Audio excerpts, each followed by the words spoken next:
Dans la série où on profite du confinement pour développer ses compétences comme sa mémoire, voici la suite. Pour ceux qui ne me connaissent pas, je m'appelle Alex, Alex Si, je suis magicien mentaliste, conférencier et présentateur d'événements professionnels. Et la mémoire est un des outils que j'utilise lors de mes performances. Alors si vous ne me connaissez pas en regardant cette vidéo, vous pouvez mettre pause tout de suite et aller chercher les deux autres premières vidéos de la série. Sinon, vous allez avoir du mal à comprendre ce que je raconte dans cette vidéo-là. Puisque vous êtes toujours là ou que vous êtes revenu, allons-y. Donc je vous rappelle, la première vidéo, on a vu que nous avons tous, et vous avez, une excellente mémoire, qu'on n'a jamais appris à l'utiliser correctement, mais qu'elle est surtout visuelle.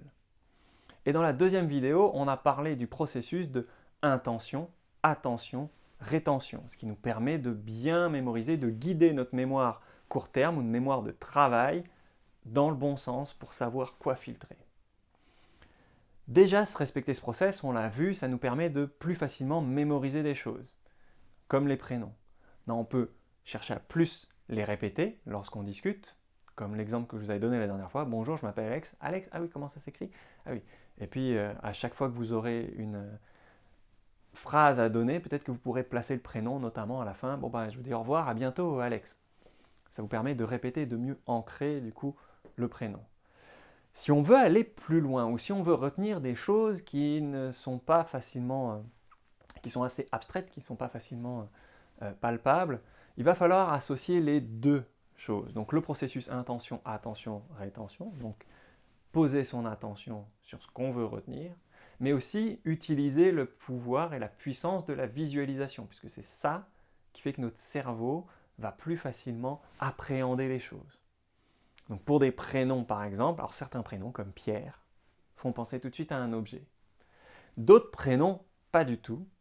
Mais c'est là qu'il va falloir suivre votre intuition, suivre les premières images que vous vous créez dans la tête sans les juger. Parce que peut-être que quand vous entendrez un prénom, il y aura deux, trois syllabes qui pour vous, vous donnent une image. Peut-être que c'est un jeu de mots pour vous, peut-être que c'est une musique, peut-être que le prénom vous rappelle un personnage de dessin animé que vous adoriez quand vous étiez petit, ou que vous adorez peut-être encore.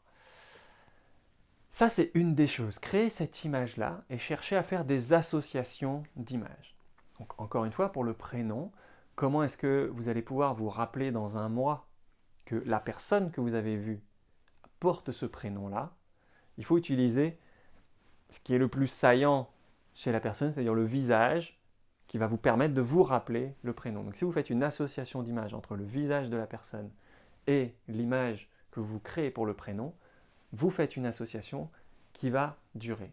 Et pour que cette association dure, il faut qu'elle soit mémorable. Donc généralement, ça veut dire ridicule, exagéré, complètement loufoque. Permettez-vous ça, parce que l'imagination et l'association imaginaire que vous ferez, ce n'est que dans votre esprit. Vous n'êtes pas obligé de la partager. C'est pour ça que je vous dis aussi de ne pas juger, parce que les premières idées qui vous viennent sont souvent celles qui sont les meilleures, parce que comme ce sont les premières, c'est celle avec laquelle vous avez le plus d'aisance. Donc pour un prénom, vous regardez un visage, qu'est-ce qui est le plus saillant? Ça peut être le nez, ça peut être le sourcil, ça peut être les yeux, ça peut être les oreilles, ça peut être je ne sais pas quoi. Essayez juste d'éviter les éléments qui peuvent changer avec le temps, donc des boucles d'oreilles, la coiffure, une barbe, des choses comme ça. Faites-le grandir et faites une association d'idées avec l'image que vous avez pour le prénom. Et ce processus-là, c'est exactement le même processus qu'on va utiliser dans quasiment toutes les techniques de mémorisation, que ce soit pour mémoriser des chiffres, que ce soit pour mémoriser un discours, peu importe, c'est toujours la même chose. La question c'est comment rendre certains éléments visuels.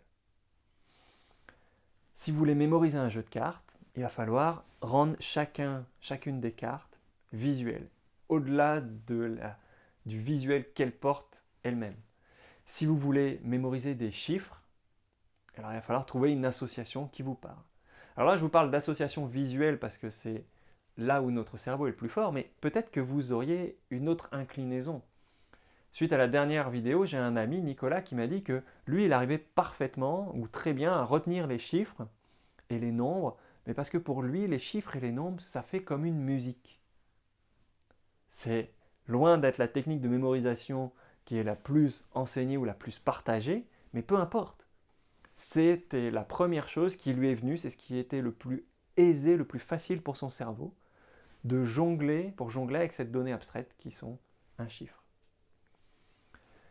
Pour les discours, vous avez le grand classique du palais mental qui était déjà utilisé dans la Grèce antique plus de 500 ans avant Jésus-Christ et dont les orateurs romains et ceux qui ont parlé de l'art oratoire et ont fait des traités d'art oratoire comme Cicéron ou Quintilien ont parlé de cette technique du palais mental qui est de visiter une pièce, un lieu, une maison, ça peut être un lieu ouvert, mais ça peut être aussi son propre corps.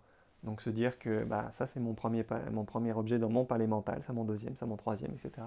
Et de le reparcourir comme ça. Et à chaque fois, je vais placer des images. Et ces images-là sont liées aux parties de discours que je veux donner.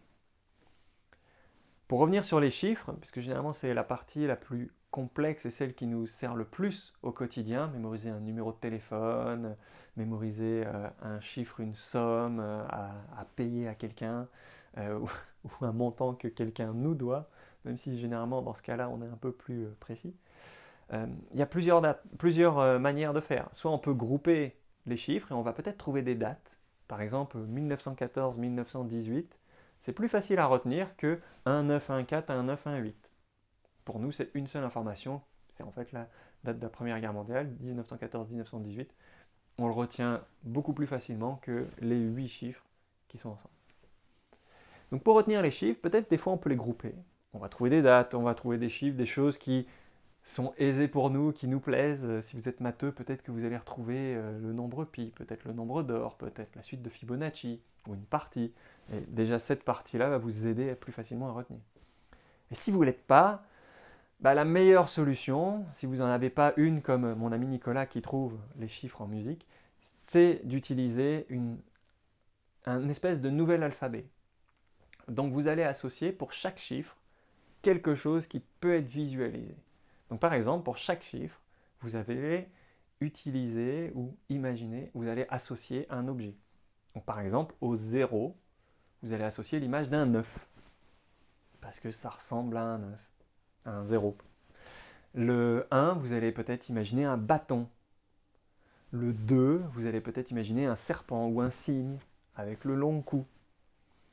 Ça, c'est une technique. Et à chaque fois une fois que vous aurez appris cet alphabet-là, qui est vraiment comme apprendre l'alphabet d'une nouvelle langue étrangère, comme le chinois, le japonais, l'arabe, le russe, des langues où on n'utilise pas l'alphabet latin. C'est un exercice que vous avez fait, un petit, pour reconnaître que cette illustration, ce dessin-là, c'est la lettre A en latin. C'est juste une association que vous avez fait avec ce dessin-là, c'est la lettre A. Donc là, c'est exactement la même chose. Vous voyez ce dessin-là qui est un 0, vous voyez imaginer un 9. Ça, c'est une manière. Une autre manière, c'est d'utiliser une manière plus auditive qui permet de créer des mots par la suite qu'on peut ensuite visualiser. C'est une étape supplémentaire. Dans l'alphabet, c'est par exemple associer le 1 au son T. T. Le son 2 au son N, parce qu'un N a 2 pattes. Le 3 au son M, parce qu'un M a 3 pattes. Et quand je vais vouloir mémoriser quelque chose, je vais transcoder les chiffres en sonorités. Ces sonorités vont me donner des mots que du coup je vais pouvoir associer de manière imagée ou parfois juste retenir comme ça parce que ça va faire un sens assez rigolo. Donc par exemple, si on prend le chiffre 2016, si vous avez associé chaque chiffre à une image, donc le 2, vous verrez d'abord un signe, puis ensuite un 0, vous verrez un 9. Alors peut-être que c'est le signe qui pond un 9, ou le signe découvre un 9, peut-être qu'il casse un 9. Et dans l'œuf, il y a un bâton. Je sais, ça paraît bizarre, mais justement, c'est parce que l'association est étrange, surprenante, complètement déplacée, qu'on va s'en rappeler. Si c'est quelque chose de routinier, de quotidien, qui se ressemble tout le temps, ça c'est un signe pour notre cerveau de se dire « Ok, c'est pas important ». Donc là, vous voulez le retenir, donc c'est important, donc mettons-le vraiment de manière extraordinaire. Donc 2016, un signe, un 9, un bâton, et le 6, ce sera juste une petite scie circulaire par exemple. Mais ça peut être un autre objet qui pour vous fait penser à un 6. Si vous utilisez la partie phonétique, 2016 c'est ne, se, te, che. Ne se touche. Ne se touche. Peut-être moi ça me fait penser à Natacha. J'y suis presque avec un S au milieu. Ne s'attacha. Voilà. Ah tiens, intéressant. Ou un as avec une tâche, qui est plus facile à visualiser. Peu importe la technique que vous utilisez, c'est vraiment cette transcodification d'éléments abstraits qui vous permettent d'avoir des éléments visuels qui vont vous aider à plus facilement mémoriser et à comprendre, à mémoriser donc du coup un objet, une séquence, une petite animation, une petite histoire, qui du coup va être très facile pour votre cerveau de mémoriser ça. De par le process intention, attention, rétention, déjà vous guidez votre mémoire de travail à ça c'est important, à vous l'aider à filtrer, et avec la visualisation, vous aidez votre cerveau à appréhender quelque chose qu'il n'aime pas trop, qu'il a du mal à appréhender, en quelque chose qui est très facile pour lui d'appréhender. Donc vous facilitez vraiment le processus d'entrée d'informations dans votre cerveau, et du coup vous favorisez la rétention. Si ça vous intéresse, laissez-moi un commentaire, envoyez-moi un message pour qu'on discute ou que je vous explique d'autres techniques ou des choses sur lesquelles vous voulez plus de détails. En attendant, je vous dis à très bientôt.